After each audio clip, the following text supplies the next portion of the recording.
The city of Albany, set among the peaks of Mounts Melville, Clarence and Adelaide, is alive with art and history, shopping, diverse food options and has adventures of all kinds right at your fingertips.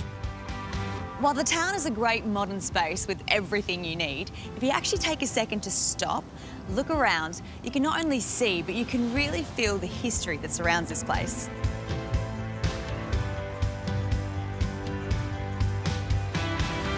The settlement of WA's south coast was a race between the Dutch, French and English, all of whom have been dropping in for a visit since the 1600s. In 1826, Major Edmund Lockyer arrived on his ship the Amity and founded a British military outpost. A replica of the Amity now sits just west of the brand new Albany Entertainment Centre on the town's foreshore. Albany became the first official settlement of Western Australia and was also the last part of Australia thousands of young men and women saw as they left for the battlefields of World War I, many never to return home. In 1893, the Princess Royal Fortress on the top of Mount Adelaide was built. It was the first federal defence of Australia when it opened, and it is here in the Heritage Park the National Anzac Centre is situated. The centre is a commemoration of the Anzac involvement in the First World War when the first Australian and New Zealand convoy departed from Albany on November 1st, 1914. What is the significance and what does it mean for Albany actually having the Anzac Centre here? Look, it's absolutely amazing. For us, it's really one way of recognising the past and the history, the military history that's associated with our city. We're very proud to say that we've got the first and only National Anzac Centre, and it's a real draw card for our community, and it really gives us an opportunity to pay respect and tribute to the people that served in World War I that left from right here in front of us. What do you think the visitors come to see here? Oh, I think it's a point of reflection as well, and it gives people an opportunity to understand what has happened in the past. This is the reflection room we're in right now. How many names are scrolling through here? So there's just over 41,000 people that served in World War I that actually left in 2 convoys from Albany, and this pool of reflection actually scrolls through each of those names, and I think it takes over a week to actually do a full rotation. From here, you can stroll up the hill to the convoy lookout or take in the incredible views from the Anzac Desert Corps Memorial atop Mount Clarence.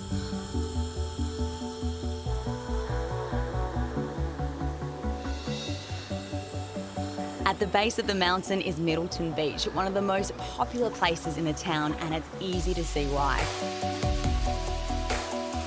Sheltered from the swells of the open ocean by the islands and headlands of King George Sound, it is ideal for swimming, snorkeling, and new adventures like stand-up paddleboarding have really taken off here. It's so easy to picture the perfect day, afternoon, or even evening down here. Just a quick stroll down the beach, a jump in the ocean, and then grabbing yourself a coffee or a drink or even a bite to eat at one of the many cafes, restaurants and bars, all within easy reach. Being located on the spectacular southern coastline of WA, of course, means there is an abundance of beautiful beaches to explore. Situated on the Torndirrup Peninsula, which shelters Albany from the Great Southern Ocean, are some of the area's most extraordinary natural features. This place, as you can see, is certainly wild, but it's definitely worth a look. Right behind me is the Gap, and just over there is the Natural Bridge. The Gap is an impressive and imposing rugged granite channel carved out of the stone cliffs by the incredible power of the ocean, forming a spectacular sheer drop of almost 25 metres. The Natural Bridge is another granite formation where a giant rock bridge has been created by the sheer power of the sea. This is just one of the amazing locations on the southern coast. Today, Albany's historic whaling station is the only experience of its kind in the world. Once whaling played an important economic role in Albany's existence, but in 1978, what was the last working whaling station in Australia finally ceased operation. What makes this experience so authentic is that when the Chains Beach Whaling Company called a halt to its activities, workers literally downed tools and walked away. What you see here now has been preserved to remind us and is also a place to appreciate whales in their natural element. Here you'll be immersed in the stories of the workers, the whales and their place in Albany's economic and social history. Albany is home to many award-winning locations, but this one right here is a little bit extra special. It really is world famous, so let's go find out why. The Great Southern Distilling Company sits on the edge of the Princess Royal Harbour, and the cellar door tour is a relaxing way to experience their impressive portfolio of products. And who better to tell us the story than the man that started it all, Cameron Syme. I think I could say that I'm standing with the equivalent of whiskey royalty right now, Cam. I'm feeling very privileged. Talk to me about Albany. Why did you start here? Well, Kate, we had about 16,000 kilometres of travelling and 16 years of research before we decided on Albany. This was the best place to be in terms of the climate, the access to great grain, great water, and from my point of view, it was just a fantastic family spot to live. In April this year, we won World's Best Craft Whisky in America, a very credible, serious competition. And that whisky that won there followed up then with double golds in San Francisco. And then last week, a gentleman called Jim Murray, who's the most influential whisky writer in the world, called us the best whisky in the Southern Hemisphere. What do you think this distillery does, for the region of Albany? Well, we know we've had people come from Japan and Holland and Sweden, India, Scotland even, who have come to Western Australia just to visit the whisky distillery.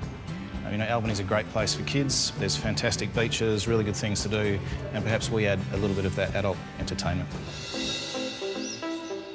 The Great Southern Wine Region is one of the world's largest wine producing areas. Not far down the track, the charming and rustic Orange Tractor Wines is all about organic sustainability, be it in the food they grow or the wine they produce. This property, with just 8 acres of vineyard, a mixed fruit orchard and potager garden, has found international attention and acclaim. Back in town is the amazing Liberté Albany, a Parisian-inspired bar and restaurant inside the historic London Hotel. Its aim is simple: to serve fun French Vietnamese food and drinks to match. Rumour is it's the first licensed venue in Western Australia. Wow. So it is the original pub, really. So what do you think a place like Liberté brings to Albany itself? It's unique in the way it looks. What we do is unique. And I think also one of the things I set out to do was to provide a venue that celebrated culture and also gave voice to small producers.